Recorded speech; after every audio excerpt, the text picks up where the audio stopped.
it feels like, the two families have almost become two camps. So we've spoken to both more than once. How are they feeling? I don't think you ever recover from this. And remember, for them, it's a double loss. So William's taken into foster care, so he's taken away from that family, and then he goes missing. So to have that double loss, there's a lot of anger. And then there's the foster family. It's some of the same emotions. It's loss and trauma. I mean, I've seen them in tears a lot. So the current detectives, bluntly, they believe that William maybe fell from the veranda in the house. There was some kind of accident, and that she chose to cover that up. Almost a snap decision to cover it up, and that she drove his body away. What I've seen occur in relation to the foster mother, the foster family, I think it's been absolutely brutal. What if they got it wrong? I hope they've got the evidence to back it up. But then in court, this detective is asked, do you know what happened to William? And he says yes. And then he's asked, well, have you found William's body? And he says no. And he's asked again, but you said you know what happened to William. And he goes, yes, I do. Well, have you found him? No. And the two things just seem to be in like stark contrast. And you're just left thinking, I really hope you guys have got the evidence to back this up. The I Catch Killers podcast was a fresh start for me, as I left policing behind and started a new life. Over the years, we've laughed together, cried, and shared some powerful moments. Welcome to I Catch Killers. All right, Dan, welcome back, part 2. Okay. Are we still friends at this stage? I suppose we're still friends. You keep threatening that we're not going to be friends this at the friendship, end of this. I can be very fickle with my friends. Look, it's interesting sitting down talking about William Tyrrell, and I know you know how much emotion it invokes in me, and and I'm not on my own. I'm sure you've spoken to a lot of different people in researching the podcast, and it is just something that really triggers is a triggering thing for so many people. Who have you had access to whilst doing the podcast? Look, we've tried to speak to everybody. That's our job. Yep. To try and speak to everybody, and then go away and work out how to tell the story from there. So William's biological family, William's foster family, cops who worked on it at the time, the lead detectives, we've tried to speak to them with mixed success. People who were in the street at the time, people who became persons of interest, people who were caught up in the investigation and charged with other offences like Bill Spedding, subsequently found not guilty. It's almost like, that old thing about dropping a stone into water and then the ripples spread out.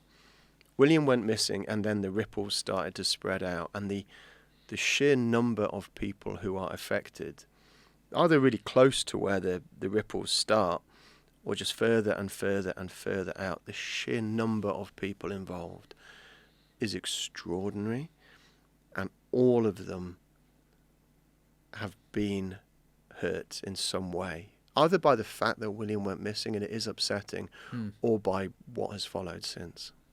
What's the sense of the community up there at Kendall? Is that... that's interesting. As time has gone on, I think it's changed. And I've spoken to people up there, and we were up there most recently around the 10th anniversary, so that was a few weeks ago now. And very much the feeling I got was people just didn't want to talk about it anymore. Like, it's a village, really. And it had been dominated by this event for the past 10 years, so that when people say, I'm from Kendall, that's where that William Tyrrell went missing, and people, without meaning any disrespect to his families, but they just kind of wanted that to no longer be hanging over them, but of course it is. And the other thing that's really surprised me is that there was a sense of anger, not from many, but from some, particularly who lived on Benaroon Drive at the time William went missing. So that's the road where he was staying that weekend. A sense of anger about maybe what happened, but also about what has followed, because for different reasons, you know, you get quite a lot of people who go to Benaroon Drive effectively as tourists. Sightseeing. People turn up and take photos, or turn up and film videos of themselves. And like, I'll be honest, I did that as a reporter, but I didn't do it for fun. And there's a lot of that, and it still happens. And you get people who turned up at the time. I remember speaking to one of the neighbours, and he was angry. He talked about that first search when you had literally hundreds of people coming in to look for William. And he was talking about how stuff went missing from his property, like in his car, overnight, that first night. And he thinks people were searching for William and nicked stuff. And others, a couple of people have told me about how some of those searchers were drinking and were kind of not having a good time. I don't think anyone was having a good time, but weren't treating it with maybe the respect it deserved. And there's a lot of anger about that. Yeah. And I didn't expect any of that. Yeah. The way you describe it, I can almost picture what you're talking about. Yeah. And I can see how it would be disrespectful when a 3-year-old child. The families. I haven't spoken to the families, be it biological or foster families, in a long time. How are they coping with this? Look, our relationship, if I'm really honest with you, our relationship with the two families is different. And this goes back, I think, we talked a bit about how people have become quite partisan with this case. You're either for the foster parents or you're against them. And it feels like, you know, the two families have almost become two camps. So we've spoken to both more than once, quite a few times. I've not spoken to William's biological mum. We've tried. Really, we've tried. Yeah. And you can hear in the podcast some of the work that's gone into trying to contact her. And I've not spoken to William's biological dad directly. And again, you can hear some of the work that's gone into trying to contact him. And we're definitely, if they wanted to contact us, I think they know how to do it, or at least I hope they do. And I've said it in the podcast, if you do want to talk about anything, even if it's just to criticise me, please do so. Spoken to other members of that family, though. How are they feeling? I don't think you ever recover from this. This kind of a loss of a child. And remember, for them, it's a double loss. So William's taken into foster care, so he's taken away from that family. And then they're told the state is effectively going to look after him. The state, the minister, becomes his parent. And then he goes missing. So to have that double loss, there's a lot of anger and there's a lot of trauma. And I think it's complicated and it makes that relationship difficult. The only thing we can do with everyone, and we do with them as well, is just try and be as honest about what we're doing and why we're doing. And we do try and reflect what they're feeling and what they say in the podcast, very much so. And then there's the foster family. And the relationship with them is different. And it's almost funny. Like, I've met the foster parents quite a few times over the years, and we meet in safe houses or we meet in pubs. And when we meet, we turn our phones off. And all of that might sound paranoid if it wasn't for the fact that they do know they've been under police surveillance. They know that they've had listening devices in their house. They've had covert cameras outside their house. They've had people listening to their phone calls. They've had listening devices in their car. They've had undercover police officers sent in to try to talk to them. They know all of that has happened. So they've got every reason to be paranoid. It might still be happening now. So when we have those conversations, it feels a bit cloak and dagger, but also, I've got to say, I can see why they'd want to do that. But when it comes to how they're responding, I think it's some of the same emotions. It's loss and trauma. I mean, I've seen them in tears a lot. And I've seen them grappling with the loss and the effect it's had on them, and then the loss of essentially becoming, certainly William's foster mother has become the suspect. The police have said that in court. They believe she had something to do with William's disappearance. And the pressure that must come with that must be immense. She's an incredibly strong and tough woman. But I've seen her crying, and I've seen her broken, and she might not even, she's also very private and probably wouldn't appreciate me saying any of this, but I've seen the emotion she must be feeling almost take control. And the same with William's foster dad. And, you know, I'm never going to know what it's like to lose a 3-year-old child. At least I hope I never know. So I can't imagine what it's like to be in their positions, but they keep turning up and they keep talking, and same goes for the biological family. We keep talking as best we can. And you got to give credit to both of them for that. Yeah, look, the sadness and why I ask about both families is that I understand the impact that a disappearance or a crime of the nature of William's disappearance has on families and people with connections with the child, and then that coupled with all the controversy and turmoil surrounding the investigation.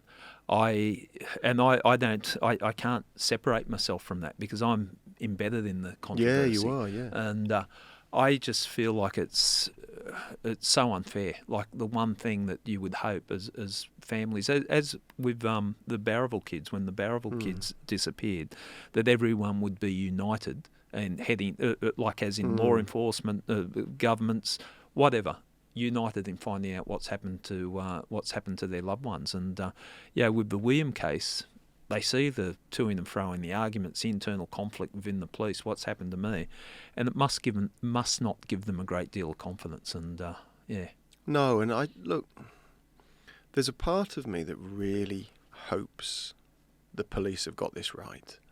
So the current detectives, when they come out, and I've seen them say it in court, we believe that the foster mother had something to do with what happened to William. I mean, bluntly, they believe that William maybe fell from the veranda in the house. There was some kind of accident, and that she chose to cover that up.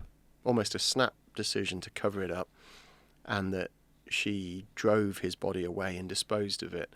There's a crossroads a few hundred meters away, and we can get into all of that, but that's what the police think as far as we can know, and that's what they've said. And there's a part of me that hopes they've got it right, because, well, then we know what happened, and we know who's responsible, and maybe we can find where William is, and the grieving process can move forward for all those people. But also because if the police have got it right, then everything they've done to that family, the foster family, is kind of justified.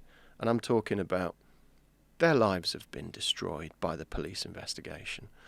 They've been on the front page of newspapers, identified as the suspect.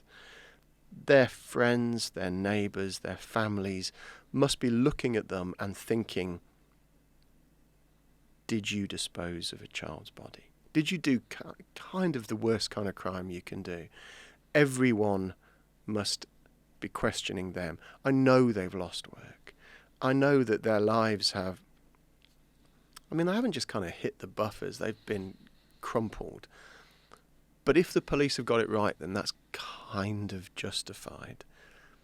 And so there's a part of me that hopes the police have got it right. But if they have, nobody's been charged. We haven't seen any of that evidence. There's nothing public yet to back up what the police are saying. Dan, can I make the point, and I hear what you're saying there. I was always considered someone that played hardball when I'd go after investigations. I make no excuses for that whatsoever. And but there's lines that you don't cross. What I've seen occur in relation to the foster mother, the foster family, I think it's been absolutely brutal. And I asked the question, what if they got it wrong? Yeah. And we go back to, in the first part of this conversation, we said that your investigation of William Tyrrell's disappearance, part of that was described as the worst case of malicious prosecution in the state. If the police have got it wrong, and it is a big if, but if they have, then I think you're looking at the same kind of judgment here. Partly because it's the same tactics. So you've talked about how you go in hard when you were a detective, and, you know, as I understand it, your kind of thinking was, I've got this person of interest, there's some evidence that means that they're worth looking at. I'm going to do everything it takes to either establish their innocence or their guilt. And it doesn't matter which, but at least I can tick them off the list then. And you would go in as hard as you knew how, because you were trying to catch a killer, to solve a homicide. And you'd use pressure tactics. So put them under surveillance, pressure them, see if they would break. The same tactics have been used against William's foster parents. Put them under pressure, see if they will break, use surveillance. It's exactly the same approach. And if yours was found to be wrong, and if theirs is wrong, then it absolutely deserves the same kind of public inquiry. Yeah, well, I'll just address that. And I understand the concept of what you're saying, but there's levels and degrees. In regards to Bill Spedding situation, there were charges laid. Yeah. And I was comfortable. And when I say charges laid, I didn't investigate it. I had specialists investigate it, and I don't want to drag Bill Spedding back into this. But so we're just, I'll just say it in a very general term. It was investigated, evidence was obtained, legal services say there's enough to charge a person, the person's charged, and the court's acquitted the person. Yeah. Okay. What we're dealing with and I'll ask you this because I want to keep it on track with the podcast that you've got. With the foster parents, I sat in court when they were charged with the assault matters, and the which was very, very public, and I saw the whole investigative team sit there, and I'll make these comments, and I've earned the right to make these comments. That's not how I'd manage an investigation, having all those people sitting in a local court matter when you're looking for a 3-year-old child. You're talking about the detectives from the strike force. Yeah. So, yeah. But we can talk about that. That's just me venting, because I'm really at the point with this whole investigation that there's so many things that need to be said that haven't been said. And I'm asking you, on your podcast, I sat in court during that, and I saw a senior detective giving evidence saying, we know where William Tyrrell is. Yeah. And then the question was asked, well, where is he? Yeah. To which the person didn't have I don't think, a reasonable explanation. He's saying, under oath, we know where William Tyrrell is.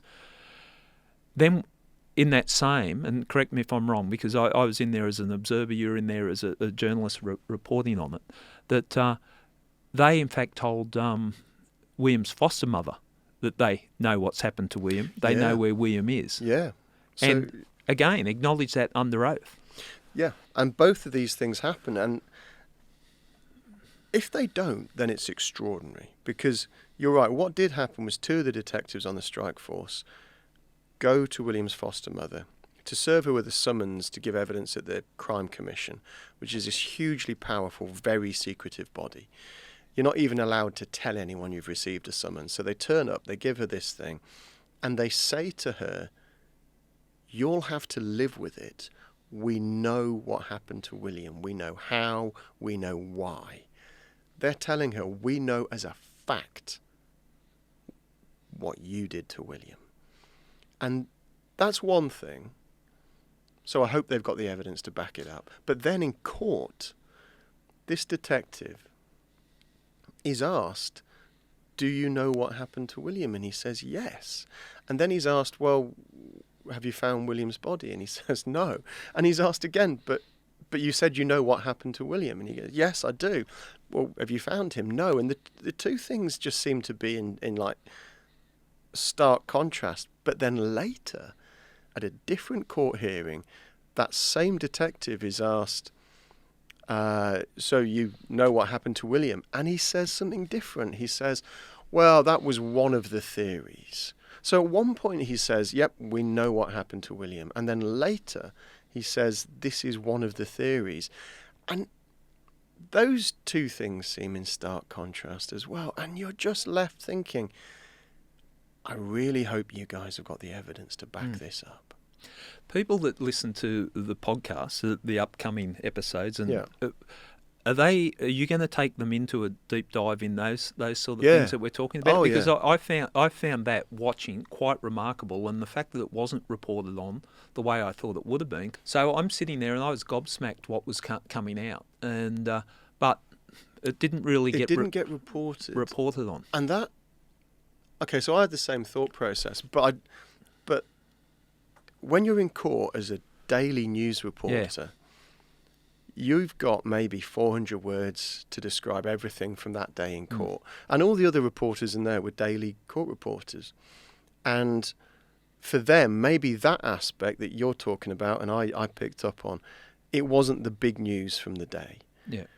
Or maybe not all of them have followed the case for as long as you have and I have, or as closely. And so maybe it just didn't stand out to them. But I remember hearing that and thinking, that's a big deal. And then it wasn't reported the next day. But that is what the podcast can do. So we're telling this story differently. We've got way more than 400 words. But also, part of what the podcast does is go back to the beginning of the investigation. So the moment of that 000 call, where William's foster mother says he's gone missing. And then we walk the investigation through from that point over the years that followed, saying this was what was done right and this was what was done wrong. And there's both, but it allows people to understand it differently. Because most people, like everyone, over the past 10 years have followed the William Tyrrell disappearance in headlines or things they've seen on their phone, or there's something on the radio, or there's a bit on TV which is talking about some evidence that came out today, but that evidence is actually something that happened 3 years ago, and everything is kind of in short bursts and is out of sequence. No one before now has said, right, we're going to go right from the beginning, the whole way through, put everything in the order in which it happened, and let you understand it differently. And when you do that, so I talked about this timeline we've drawn up. When you see things put in that kind of order, it completely changes the way you look at it. I'm starting, the longer I stay out of the cops, I'm starting to look at it from a media point of view rather than the policing point of view. Probably still drift back into the policing point of view more than not. But yeah, I see so many things come out. I know when I gave, and this is winding it back 4 years or so ago, when I gave evidence at my criminal hearing, that I was saying things that I became public record on the reason I was looking at a particular person. And I think that was very significant, what was out there. And to balance out where you've got the Commissioner of Police or Senior Police saying there's only one suspect, and then some of the things that I said on public record that I was looking at when I was heading up the investigation, and that just seems to be forgotten, just a brushstroke. You're going to take the listener in this podcast into that type of depth. Yeah, and we are. And the other thing we're going to do is there's a whole bunch of different names that have come up in this investigation as what you guys in the cops call persons of interest, which basically meant someone who requires further investigation. There's a whole bunch of names that have come up, and we've heard stuff about them in the public. And then we just heard nothing. You know, the inquest and the cops have stopped talking about them. We're going to go back to those and say, okay, so why did we start to hear about these people? And why has it stopped? Because to my knowledge, they haven't been ruled out. No, there's no official body, not the coroner, not the cops, have ever said, this is why we stopped looking at these people. And if there isn't a reason why they stopped looking at those people, but the police are now saying it must be the foster mother, which they seem to be saying, then how can they be so sure if we don't know for sure they haven't ruled those people out? And we're going to look at those people, and I promise you, in more depth than they've been reported on before. Yeah. Because we've got the time and we've got the resources, and we've also got evidence that just hasn't been made public before from different sources that we've collected over the years, but there's a whole lot of information out there that's never really been reported on. I'd be interested to see that, and I think that's been my frustration over the years, where and it's been about 2 years now since the foster mother was identified. Oh, it's been longer. Longer. It's been about 3 and a bit years. Okay. And I can remember when it happened. I wasn't in the country. Yeah. But I remember the news breaking, and my first thought was, well, they must have got something. Yeah. Because they were so confident. Front page of the paper, police quoted saying, basically, we're close to cracking this case. I remember thinking, well, they must have got something to be that confident. But we still haven't heard what it is. And exactly, and I think I've made a comment, or I'm starting to make public comments. It's time to put up or shut up. You can't throw allegations like that and not present some evidence to back it up. But my concern has been, when I was running the investigation, people that I considered, we call them persons of interest, and the interpretation might be a suspect, but the bar is very low to be a person of interest. It's just someone we've got to have a little further look. I think you had 1,000 people on that list. Yeah. And so we've got those persons of interest, and I look at opportunity, capability, motive. Motive's a subjective thing. Opportunity is the one that I look at a great deal. When you've got no forensic evidence, and this is taking you into the world of homicide detective thinking, when you've got no forensic evidence, opportunity is quite often the only thing that you can eliminate a person by, as in they didn't have the opportunity because they weren't in the location. Yeah. So a lot of these people that I call persons of interest, they would have been very hard to eliminate, and to say definitively that person hasn't done it. Well, I need the evidence to show they couldn't have done it because they were with someone, if that makes sense.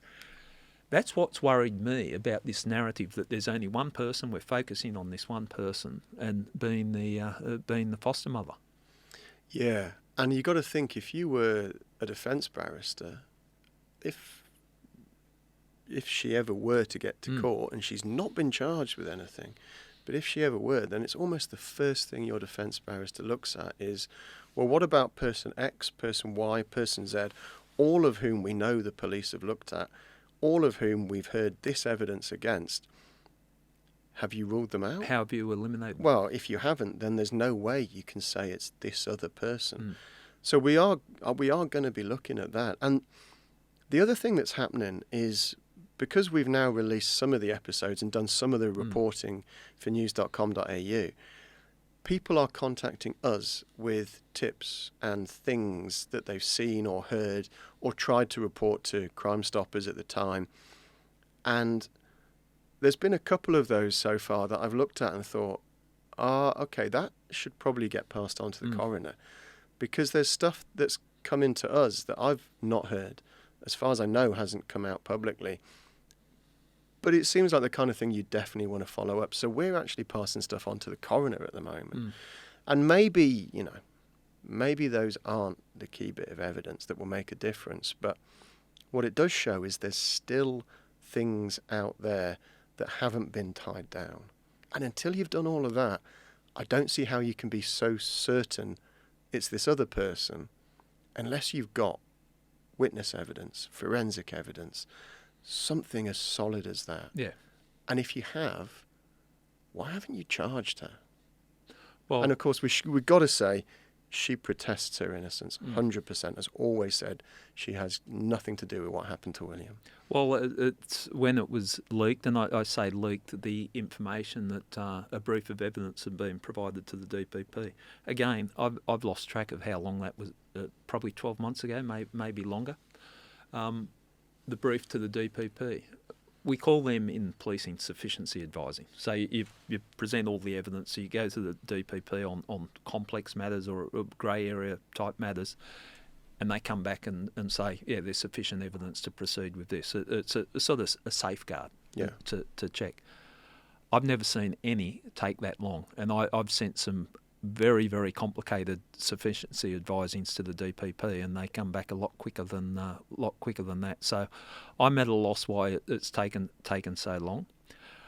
I also want to address, I've seen articles that flowed on. So you not just the podcast, there's articles going out as well. There was, and I think the headlines were, and correct me if I'm wrong, it was something like 4 witnesses of William Tyrrell matter haven't been spoken to by police about sightings, or 4 sightings. Yeah, it was 5 at that point. Yeah. So people that we'd spoken to who had contacted Crime Stoppers, where you can report information to the police, contacted Crime Stoppers with different sightings or different bits of potential evidence. Some of them, sightings of William at different times, or people they thought were William. There was one other who had seen a car and a driver that matched that in a TV appeal for information, I think the same day or the night before. They'd contacted Crime Stoppers and said, here's this information, and they'd just never heard back. And I'd spoken to all 5 of them, and they seemed credible. Like they didn't seem like they were making this up. They might be wrong, or it might not be important, but it struck me as the kind of thing that would be worth following up. So have things fallen through the gaps? But the thing about those 5 is that it's now 8. So 3 more people have got in touch with us and said, I saw this, or here's something that I knew at the time, and I contacted Crime Stoppers and I never heard back. And 2 of those are the information that we've passed on to the coroner, which I've looked at and I've said, okay, not only does that person sound credible, but that actually sounds like it might be important. Like massively, the odds are massively weighed against it being that important. I get that. But if they weren't followed up at the time, how can the police be certain they're not missing something important? Yeah, well, I read that article with interest, because just prior to me being taken off the investigation, I completed a comprehensive officer in charge statement to present to the coroner, detailing everything that was done with the investigation, why we made these decisions, how the sightings were treated. Like we had like a matrix of how the sightings would be treated. And if someone phones up and says, I saw a boy in a Spider-Man suit 5 years after William disappeared, we don't get excited about that. So there was a rating, a way that we had assessed the information, which ones need to be followed up, which ones don't. And we're inundated with information. I would be more comfortable, and I'm saying this as a member of the public now, if an article goes out to the media along those lines, that the police address those issues. Because when I was running the investigation, if things like that came out, I would address it, explain the situation, give the public confidence. But when you did that article, and I'm not sure if you were even the author of the article, but the article there's 2 of us wrote that, did the police respond to it or explain what they're doing? No, they're not going to comment, because William Tyrrell's disappearance is before the inquest. So I get your point, like, with that kind of thing where we're saying, well, here's some potential problems, it can cause the public to lose faith in the police. And the police aren't coming out and saying, well, actually, you should have faith in us because of this and this and this, and this is how we dealt with it. They haven't said anything at all. The other thing that struck me about, to be really candid about this, was we got in touch with Crime Stoppers about that before the article went out. And I said, here are the names of the people we've spoken to, and an outline of what they said. They told Crime Stoppers at the time. I think I gave them the dates in terms of the years at least. And I said, do you want to, say anything? Do you want to correct us? Do you want to query this? Do you want to have a chat off the record? Or do you want to make any kind of comment? And the comment we got back from Crime Stoppers was, look, forgive me, I can't remember the exact words, but it was basically saying we can't comment on stuff that is impossible for us to prove whether or not it's true. These people might have got it wrong. And I just remember looking at it and thinking, but I gave you the names and I gave you an outline of what they were saying, and don't you keep records? But that was it. We just got, you get a few lines written down in an email. There's not an attempt to actually engage and say, what's the greater good here? What do we need to be saying to make sure this is reported accurately and people understand what's going on? It's very defensive, the journalist-police relationship on this story, excepting those cases where stuff has been leaked to the media and then it's run. Look, it might be an explanation on that, just as you're talking, like there's a degree of people that provide information that Crime Stoppers can do it on an anonymous basis. Yeah, so they can. That might be part of that's in true. that wishy-washy message, but that's something that could probably be, if someone explained the situation. We can't give out the details, but they could have confirmed. That's true. Perhaps. But see, again, this is all this misinformation. So what I'm hoping, without putting pressure on you, Dan, is the definitive story of what happened to William Tyrrell comes out. Not because I've got a vested interest in it. It's because it's what needs to be done. There is too many people theorising, speculating, and lives being destroyed about this whole investigation. If it's been done wrong, we all need to be held accountable and make sure this doesn't happen again. Yeah, look, we do. And I say we because the media do as well, because we've got a part in that. And that is what we're attempting with this podcast, is the definitive telling, but also a fair telling, an honest telling. That's all that we're interested in doing with this version of it. But the one thing we can't do is tell the definitive story of what happened to William. And I've said this to everyone, to his foster family, biological family. I've said, we're not going to find William. Better people than us have tried. Cops have tried. The inquest team are trying still. But what we can do is give the definitive story of the investigation to find William. So right back to the beginning, what was done and not done. So that's our job, is to look at what was done to find William and tell that story, because the sad truth of it is, 10 years on, I don't think anybody has any evidence of what happened to William. Well, you can take this, and people listening can take it for what it is. Look deeply in the evidence that was already available when I was running the investigation, and I think you might find there's some answers there. That's what a lot of cops say, isn't it? That the answer's always in the files. Yeah. And you look at other cases. So Daniel Morecambe, the boy who went missing up in Queensland, tragically. So years later, the police do identify and do arrest and do convict the person responsible for his abduction. I think that person's name was in the files. Yeah. But these investigations, as you know better than me, you are dealing with so much information and managing that and processing that and pulling out of it, which is your job and the other cop's job, is to pull out that thread that matters and then follow that one.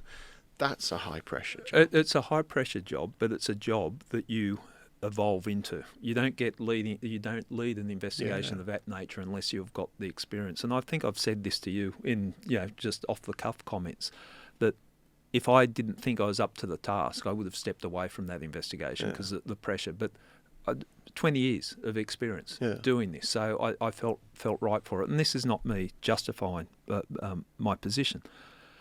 When I say the answers might be in there, my concern is if, as you've quite rightly pointed out, if the police have got it wrong with the foster mother, where I'm looking at the extent of the surveillance that's been done and what's come out in court, that would occupy a lot of police time. What's happened to the other people? The people who I were looking at, the people that before I was taken off, that I wanted explored through the inquest. Are you going to touch on that, or will that come out? Yeah, we are. Yeah, because some of those names that you were looking at are names that have become public subsequently, and through different means, like when you were put on trial and convicted, we heard a lot of evidence about the people or the person you were looking at the time.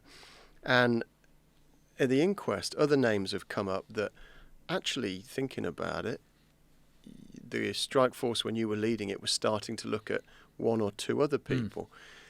We're going to look at those names and say, well, what's the evidence that has been collected, and what's the reason, if any, that we can establish that people have stopped looking at them?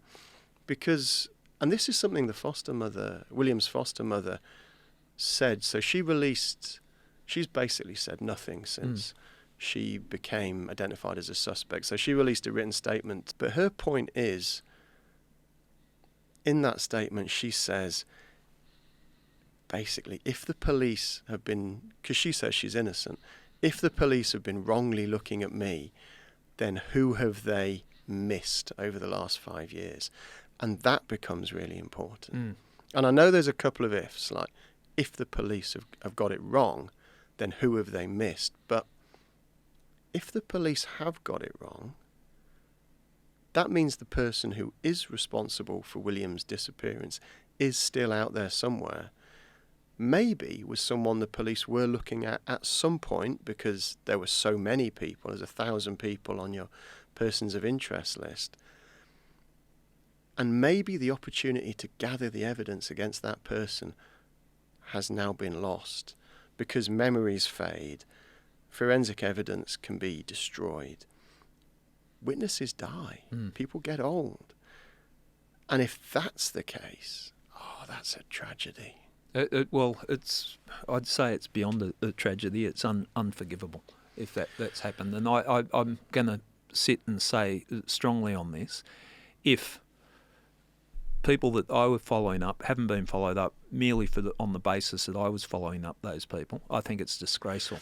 That is something that it did strike me. So when you left the police, and you left the police because, let's not beat around the bush, you were investigating someone in relation to William Tyrrell's disappearance and recorded conversations with that person, which you say you had every right to do, which the police force said you didn't, and so they took you off the investigation. At that point, it very much felt, as an outsider looking in, that you were just about to start the inquest. You'd got your investigation focused on very few people. The inquest was also focusing the same way as the police were thinking. And then you were taken off the investigation, and suddenly the focus of the inquest and of the police investigation that followed swerved away to other people. So things stopped and things changed. You got to hope that was done with good reason. Well, the inquest was at my request, that I was prepping for the inquest. That's why I did the statement, prepping for the inquest with a very clear strategy in mind. That search, I think it was 2018, the forensic search that was done, so I could give evidence before the coroner and say that based on all this information, I can say that William's disappearance wasn't through misadventure, it's human intervention. That was the purpose of the forensic search. Great deal of money was spent making sure everything was documented and recorded, and we went there. And so that's been my concern, Dan, and this is why I'm happy that you're doing a podcast, because I think these things can be sometimes lost, because I don't have the faith in the media fully comprehending, and there's reasons, as you said, the amount of words you can put in an article when you attend the court. Are you familiar with the case from the start? I saw this with Barraville. These long, protracted investigations tend to get points are missed, and when you can tie it all together, the picture is a lot clearer. Yeah, it is. So I'm hoping with your podcast, I'm glad you're doing the podcast, because I'm anytime I speak about William Tyrrell, I feel like I'm setting myself up to be criticised, and I'm just trying to justify my position. Yeah, look, and I'll be blunt, you are going to get criticised a bit in the podcast as well, because I don't agree with everything you did. And again, it's very easy as the armchair critic to say, well, that could have been done differently or better. So yeah, you might not be quite as happy with it when it comes out, but that is the intention, to try and say, look, this is the best version of what has happened, and 100% doing it has changed the way I've looked at that investigation. So I think listening to it will change the way other people listen. Well, I'd be a coward if I didn't say that. If I said, "Oh no, I don't want it exposed. Let's just move on. Let's forget about the William." My life's pretty good at the moment. Like, I don't need to be dragged back into the William Tyrrell matter. And I know we had conversations on the 10th anniversary. That I spoke to you, and just get your advice as a friend and someone that understands the media, when I was being reached out to make comments on the 10th anniversary. And I had one night when a TV network contacted me and said, would you like to make a comment? And I said no. And then I thought about it. And I'm sitting at home thinking, you're not the type of person you thought you were, Gary, if you haven't got the tenacity to stand up and make comments that you think need to be made. And I came to the realisation that if I don't speak up, no one else is going to speak up. So instead of saying, no, I'm not going to do a stand-up, I think I had 5 TV crews in my house that week. Yeah, and I love the fact that you said you asked my advice as a friend, because I'm pretty sure you have never taken my advice. I don't take your friendly advice. Friendly or not. Oh, look, I don't think I would have tried to say don't do that. But you know, that's the issue I have with this. So with your podcast, whatever comes out needs to come out. We can't sweep this under the carpet. Look, just on that point, so doing the timeline, you do notice that William's foster mother publicly at your trial supports you and publicly criticises senior New South Wales police officers. And subsequent to that, you do see that she becomes a focus of the police investigation and then is publicly identified as their suspect. But, it's like that thing, correlation's not causation. I've got no evidence to suggest that, the one thing led to the other, but certainly one thing followed another. And there was a complete shift of focus in who the police were looking at between your time on it and between the police investigation now. And the other thing that's interesting is that you had the inquest, which ran for a period of years and identified a number of people who we hadn't heard about publicly. But even the inquest wasn't looking at William's foster parents as potential people who might be involved. The lawyer who's leading that inquest stands up at the beginning and he says something to the effect of, it's very, very few cases where a child goes missing and it's a stranger who's involved. Something like it's a few percent. But this might be one of those cases. So even the inquest isn't looking at William's foster parents, but the police are now. So I really hope they have got the evidence to back that up, because it's the worst kind of thing you could say about a person. We looked at the prospect of William being involved in an accident and someone cover it up, but why cover it up? And the theory, and correct me if I'm wrong, that seems to be bandied about at the moment, William fell off the balcony, and then in a moment of I can't even articulate why a person, if a child fell off that balcony there, okay, I'm going to cover this up. You know what? This is where you start to get into like the misinformation and the speculation that surrounds this case, because there's both. There's a lot. So we do know for a fact that William's foster mother has become the focus of police attention, because it was on the front page of the Daily Telegraph newspaper with a police source basically saying that. And we know that the police have pretty much confirmed that in court, that this is what they think happened. Or we've heard evidence in court that seems to confirm that. But we've heard no suggestion as to why she might have done that. Like, what's the motive for doing it? We have heard a lot of speculation in the mainstream media and on social media, which wild speculation. But in both, we've heard speculation about possible motives.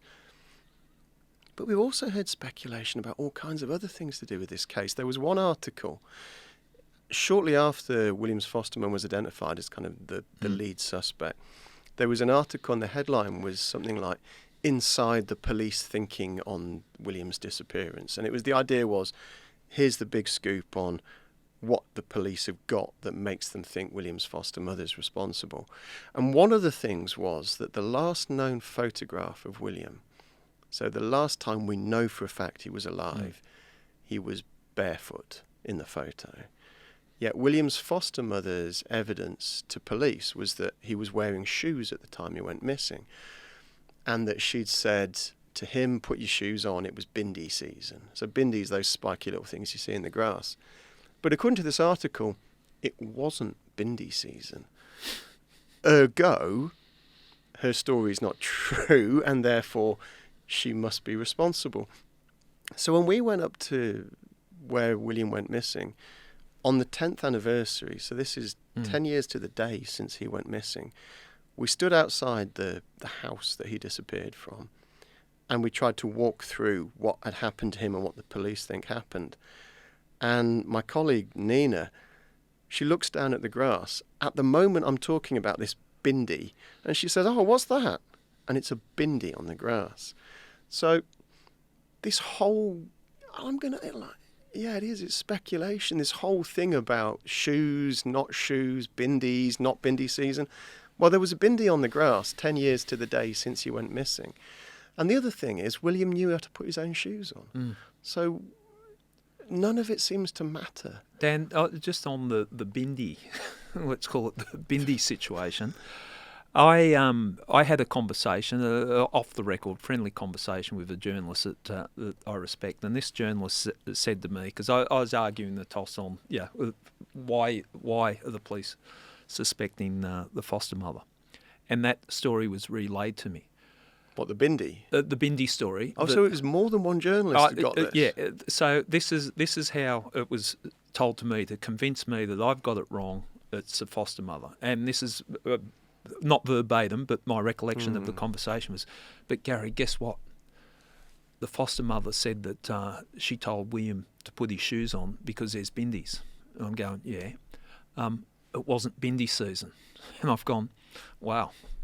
Like sarcastically, wow. But there's more. And I'm thinking, okay, well, hopefully there's something, because that's nothing. She also said, "Put your shoes on because you might tread in dog poo." And guess what, Gary? They didn't have a dog. The dog had died 6 months ago. Now, this is a person I respect, but this is irrational thinking when this narrative comes in about William Tyrrell case. It's irrational because you know what Bunneroon Drive looks like, and I do. There's not much in the way of fences between properties. There are dogs.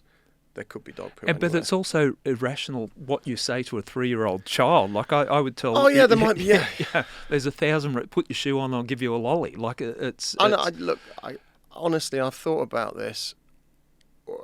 I can't see how anything turns on the shoes. Like, well, that's not proof. I'm saying here, you put it in a fact sheet and see what. But you know what's significant from what you've said isn't so much that the police might have said, to a court that that's their key bit of evidence, but it's what they're telling journalists, or at least somebody's telling journalists. Someone's because saying. There's the piece that I read in the paper, and you've got another journalist who said this to you. Like, who's telling the journalists what evidence the police have got in a live homicide investigation? Yeah, well. Because they shouldn't be doing that. Well, I mean, as a journalist, I love it when they do, but they shouldn't. I know, and it's, I would say, within the journalistic circuits, the circles that I mix in, I'm saying, why isn't there an inquiry about who released the information about the brief of evidence going to the DPP? Because everyone thinks you were releasing evidence. Yeah, well, I, as I said, and the challenge is here, bring someone forward that has evidence that I released any information when I was heading up investigations. I actually had someone reported and for releasing information in one of the very early homicide investigations I was on, and that was going against a culture within the cops because I put in a complaint against someone for releasing information. Well, I guess anyone listening to this podcast who was leaked to by yourself can put it in the comments to this podcast.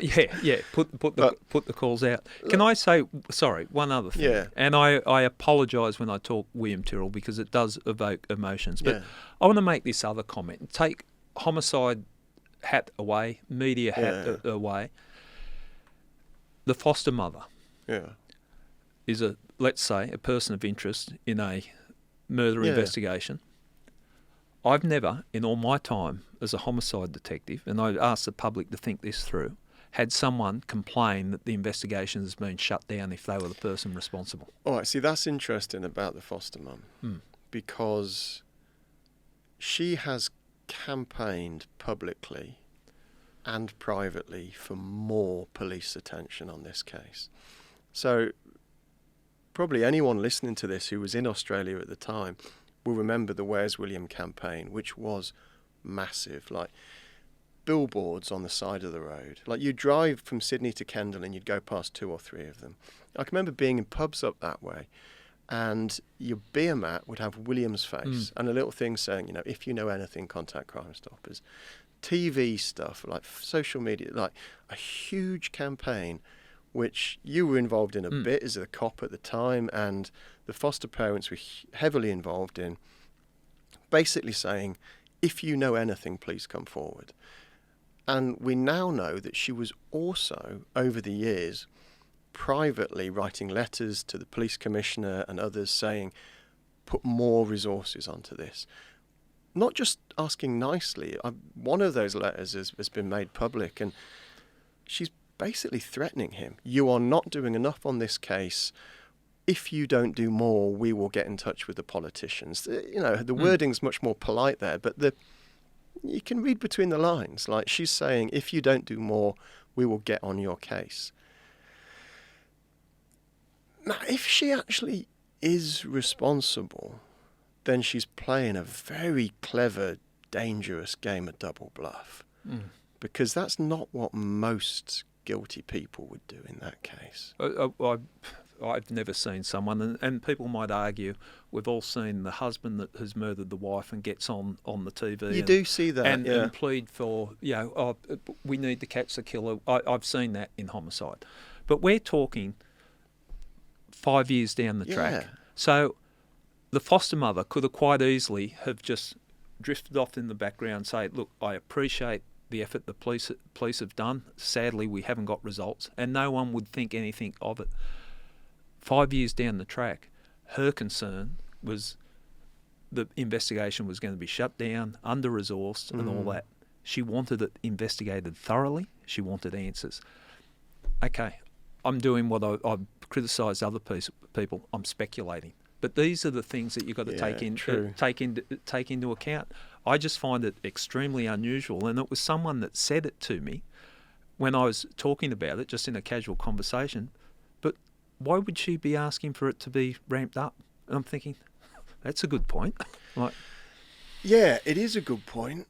And at this point, only one or two things can be true, which is either the police are right, in which case she has misled the entire country for the best part of a decade by calling for more attention on this case, or the police have got it wrong, in which case they have wrongly targeted her and her family.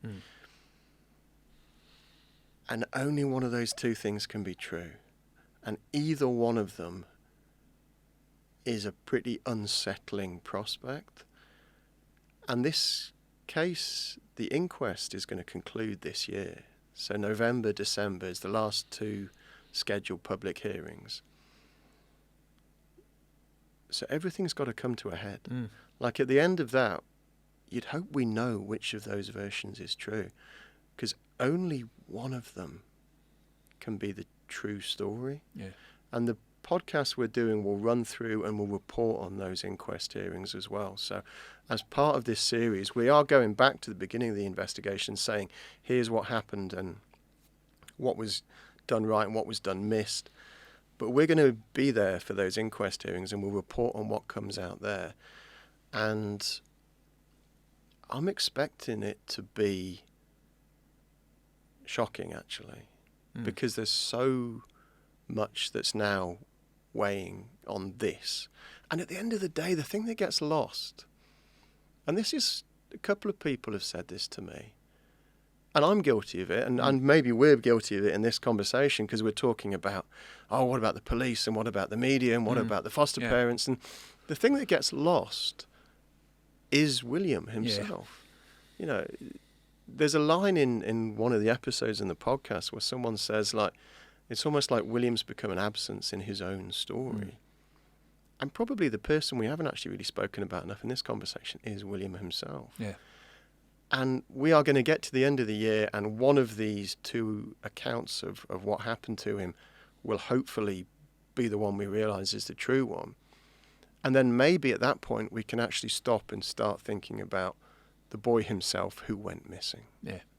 No, well said, Dan, because it's I know what you're saying, and I feel uncomfortable talking about it. It's always, it's poke the bear when they talk to me about William Tyrrell, but it's a 3-year-old kid that's disappeared, and the lives that it's impacted on, the lives that have been shattered, his biological foster family, cute little kid, and I think perhaps that's why it's in the psyche of the whole country, and because you see those angelic photos of him running around playing and in the Spider-Man suit, we can all relate, and his life is, we don't know what's happened to him, so we need to get answers.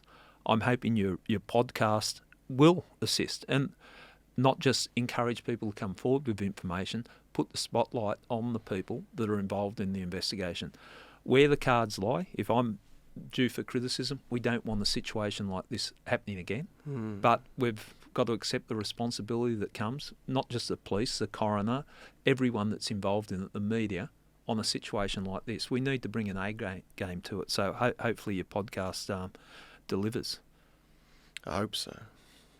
Now we just got to keep making it. I've seen you looking tired on different times, but I'm saying here as a friend, Dan, I can see the pressure on you working on this case, and a shout out to Nina too, because I know she's good. Nina's been putting in the big effort, but you need that type of effort to get to the bottom of what this is all about.